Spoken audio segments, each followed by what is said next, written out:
வணக்கம் அக்கா. எல்லாரும் எப்பவும் நல்லா இருக்கணும். எல்லாரும் இந்த அம்மாவுக்கு மஞ்சள் அரைச்சி பூசுறதை பற்றி கேட்டிருந்தீங்க இல்லையா?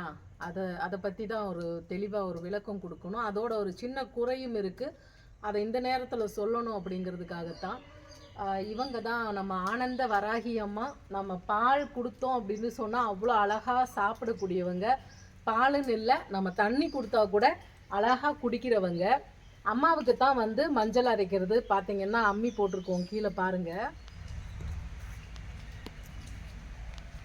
இதில் என்ன ஒரு சின்ன குறை அப்படின்னா, சரியான மழை பெஞ்சிட்டு இருக்கு. அம்மா மேலே இருந்த மஞ்சள் எல்லாம் வந்து கரைஞ்சிருக்கு. மஞ்சள் நம்ம பிள்ளைங்க எப்படி அரைச்சிருக்காங்க பாருங்களேன். நான் என்ன சொல்கிறேன்னா, ஒரு விஷயம் நம்ம தெய்வத்துக்கு பண்ணுறோம் அப்படிங்கிறது வந்து தெய்வத்தால் நிர்ணயிக்கப்பட்டால் மட்டும்தான் நம்மளுக்கு பண்ணக்கூடிய வாய்ப்புகள் கிடைக்கும். ஏதோ கடமையேன்னு நீங்கள் பண்ணும்போது அதே கடமையேன்னு தான் அம்மாவுடைய சக்தியும் உங்ககிட்ட வேலை செய்யும் இல்லையா? எத்தனையோ பேருக்கு இங்கே உடனே வந்து மஞ்சள் அரைச்ச உடனே வந்து திருமண பாக்கியம் கூடி இங்கே அம்மா காலடியில் பத்திரிக்கை பார்த்தீங்கன்னா அவ்வளோ இருக்குது. வந்து பத்திரிக்கை வச்சு அம்மாவுக்கிட்ட நன்றி சொல்கிறவங்க நிறைய பேர். திருமண பாக்கியம் எத்தனையோ தடைகளாக சொல்லி ஜாதகம் பார்த்து எங்கெங்கேயோ போக சொல்கிறாங்க. அப்படியெல்லாம் போக சொல்கிற இடத்துல அம்மா எந்த விதமான பரிகாரமும் இல்லை. தன்னை குளிர வச்சா அவங்க குடும்பத்தில் இருக்கக்கூடிய தோஷங்களை நான் நிவர்த்தி பண்ணி கொடுக்குறேன்னு சொல்லி அவ்வளோ அழகாக அம்மா வந்து நிறைய திருமண வரங்களை கொடுத்துருக்காங்க. எத்தனையோ பேர் கடன் பட்டு வர்றாங்க. கடன் பட்டவங்க கூட மஞ்சள் அரைச்சி பூசிட்டு அம்மா இன்னைக்கு எங்கள் கடன் குறைஞ்சிருக்குன்னு திரும்ப திரும்ப வராங்க. செய்கிற தப்பு இது ஒன்று தான். உங்களால் முடிஞ்சால் நல்லபடியாக அம்மாவுக்கு நம்ம பிள்ளைகளுக்கு எப்படி மஞ்சள் அரைச்சி பூசுவோம்னு நினச்சி பூசணும். நம்ம தாய்க்கு ஒரு மஞ்சள் அரைச்சா எப்படி மஞ்சள் அரைப்போம், அப்படி ஒரு ஒப்படைப்போடு செய்யணும். எனக்கு கோபம் பார்த்தேங்க, கோவப்படக்கூடாது, சிரிச்சுக்கிட்டே சொல்லணும் அப்படிங்கிறதுக்காகத்தான். ஏன்னா இந்த மாதிரி பண்ணக்கூடாது. கொஞ்சம் வலுவலுன்னு நீங்கள் அரைக்கிறதுல என்ன ஆக போகுது? ஒரு 2 நிமிஷம் சேர்த்து ஆக போதா? கடமைக்கு செய்யாதீங்க. கடமைக்கு செஞ்சால் கடமையான பதில் தான் அம்மா கிட்ட கிடைக்கும்.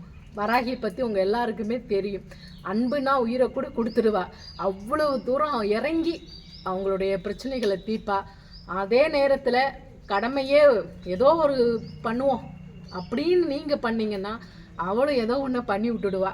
சரியா? அதனால் இனிமேல் மஞ்சள் அரைச்சிங்கன்னா பொறுமையாக உட்காந்து தண்ணி தெளித்து வலுன்னு அரைச்சி அதுக்கப்புறம் அம்மாவை பூசி தீபாரதனை காமிச்சு அவங்களுக்கு அழகாக பூ வச்சு சிறப்பாக பண்ணுங்க. இவங்க தான் ஆனந்த வராகி அம்மன். பக்கத்துலேயே இருக்காங்க. அம்மா பார்த்தீங்கன்னா தண்டினி வராகியாக இங்கே வந்து பிரதிஷ்டை செஞ்சுருக்கேன். தண்டினி அம்மா வந்து மிளகா வந்து அரைச்சி அப்புறது வந்து இங்கே நடந்துகிட்ருக்கு. அந்த ஒரு வழிபாடு இருக்குது. அம்மா வந்து பிரதிஷ்டை பண்ணும்போது வாராகினுடைய உத்தரவின் பேரில் தான் இந்த 2 அம்மனும் வந்து நான் நினச்சி கூட பார்க்கல அம்மா இங்கே வருவாங்கன்னு. அந்தளவுக்கு அவங்களே தேடி வந்தாங்க.